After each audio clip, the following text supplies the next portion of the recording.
ഇന്ന് ഞാൻ വെക്കാൻ പോകുന്നത് ചിക്കൻ കറിയാണ്. ചിക്കൻ കറി ഞാൻ വെക്കുന്നത് ആദ്യം ചിക്കൻ നല്ല വൃത്തിക്ക് കഴുകി വെച്ചത്, മഞ്ഞൾപ്പൊടി ആദ്യം ഇടും, ഇതിലോട്ട് വെളിച്ചെണ്ണ ഒഴിക്കും. നല്ലതുപോലെ ഇളക്കണം. വെളിച്ചെണ്ണയും മഞ്ഞൾപ്പൊടിയും ഇട്ട് നല്ലതുപോലെ ഇളക്കി കത്തിച്ച് നമ്മൾ ഈ ഇറച്ചി പരട്ടി വെച്ച മഞ്ഞൾപ്പൊടിയും വെളിച്ചെണ്ണയും ഒഴിച്ച് ഇളക്കി വെച്ചത് അടുപ്പിലോട്ട് സവാള അരിഞ്ഞത്, തേങ്ങാക്കൊത്ത്, തക്കാളി പേസ്റ്റാക്കിയത്, ഇഞ്ചി വെളുത്തുള്ളി പച്ചമുളക് അതും പേസ്റ്റാക്കിയത്, കറിവേപ്പില.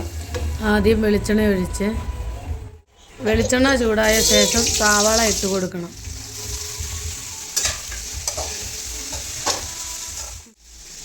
ഉള്ളി ഒന്ന് വാടി കിട്ടാൻ വേണ്ടി ഇച്ചിരി ഉപ്പിട്ട് കൊടുക്കാമേ. സവാള വഴണ്ട് വന്നിട്ടുണ്ട്. അപ്പോൾ അതിലോട്ട് നമ്മൾ തേങ്ങാക്കൊത്താണ് ഇടുന്നത്. തേങ്ങാക്കൊത്ത് ഇച്ചിരി ഉണങ്ങിപ്പോയി കേട്ടോ, ഉണക്ക തേങ്ങാക്കൊത്തായിപ്പോയി, അത് കുഴപ്പമില്ല. കറിവേപ്പില 2 തണ്ട് കറിവേപ്പില ഇടണം. നമ്മൾ ആദ്യം ചിക്കനിൽ വെളിച്ചെണ്ണയും മഞ്ഞൾപ്പൊടി ഇട്ടത് ചിക്കൻ അധികം വെന്ത് പൊടിഞ്ഞു പോകാതിരിക്കാൻ വേണ്ടിയാണ് നമ്മളിട്ടത്. പല ചിക്കൻ ഉണ്ടോ, പക്ഷെ പൊടിഞ്ഞു പോകത്തതായില്ല. ഇങ്ങനെ ചെയ്താൽ ഇങ്ങനെ ചെയ്യണം എല്ലാവരും. തേങ്ങാക്കൊത്ത് ഒന്ന് വഴണ്ട് വന്ന സമയത്ത് നമ്മൾ ഇഞ്ചിയും പച്ചമുളകും പേസ്റ്റാക്കി ഇടുകയാണ്. 2 തണ്ട് കറിവേപ്പിലയും കൂടി, വെളുത്തുള്ളി പച്ചമുളകും ഇഞ്ചിയും കൂടെ പേസ്റ്റ് ആക്കിയതാണ്. ഇനി ഇതൊന്ന് ചെറുതായിട്ട് നമ്മളൊന്ന് വഴറ്റി ചമണമൊക്കെ ഒന്ന് മാറി വന്നിട്ടുണ്ട്. ഇനി നമുക്ക് മസാല മുളക് പൊടി ഇടാം. മുളക് പൊടി എരിവിൻ്റെ അനുസരിച്ച് വേണം ഇടാനേ.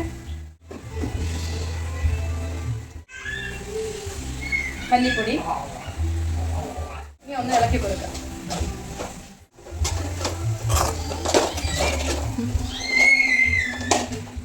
മുളക് പൊടിയുടെ മല്ലിപ്പൊടിയുടെ പച്ചമണം മാറിയപ്പോഴേ ചിക്കൻ മസാല ഇടുകയാണേ. ആവശ്യത്തിന് ഇടുക. ഇളക്കി നല്ലതായിട്ട് ഇളക്കി കൊടുക്കണം. പിന്നെ ഒരു കപ്പ ഞങ്ങളെടുത്ത്, അത് പുഴുങ്ങാനായിട്ട് എടുത്തതാണ്.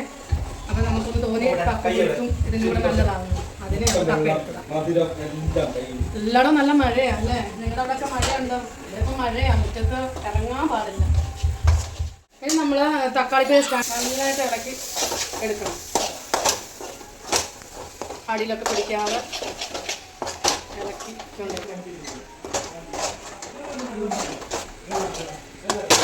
തക്കാളി പേസ്റ്റിൻ്റെ ഇച്ചിരി പച്ചമണം ഒന്ന് മാറിയപ്പോഴും നമ്മൾ വേവിച്ച് വെച്ചിരുന്ന ചിക്കൻ അതിലോട്ട് ഇടുകയാണ്.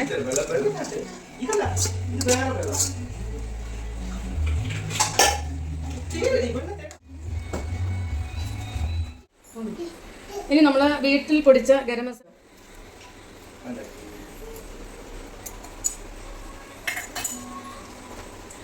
നമ്മളൊരു ശകലം പോലും ഇതിനകത്ത് വെള്ളം ഒഴിച്ചിട്ടില്ല. ചിക്കൻ പ്രത്യേകം നമ്മൾ വേവിച്ചാണ് ഇതിനകത്ത് ഇട്ടേക്കുന്നത്. വരട്ടിയാണ് നമ്മൾ എടുക്കുന്നത് ചിക്കൻ. നമ്മൾ കപ്പയും വെന്തുകൊണ്ടിരിക്കുകയാണ്.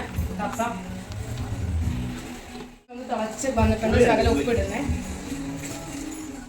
നമുക്ക് ഇച്ചിരി നേരത്തേക്ക് ചിക്കൻ അടച്ച് വയ്ക്കും. കുറവുണ്ട്, ഇച്ചിരി ഉപ്പ് ഇടുന്നേ. നമ്മൾ ചിക്കന് വെള്ളം ചേർത്തിട്ടില്ല.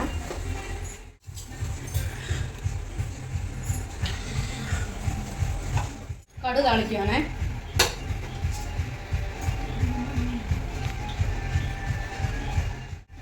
വെളിച്ചെണ്ണ ചൂടാകുമ്പോൾ കടുക് ചൂടായി. കടുക് ഇടാനേ.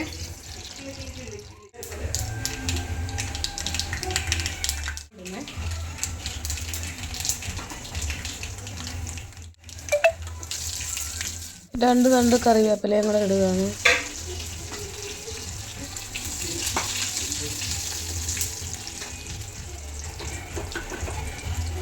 കടുക് വറുത്തും നമ്മൾ ചിക്കനിലോട്ട് ഒഴിക്കുക.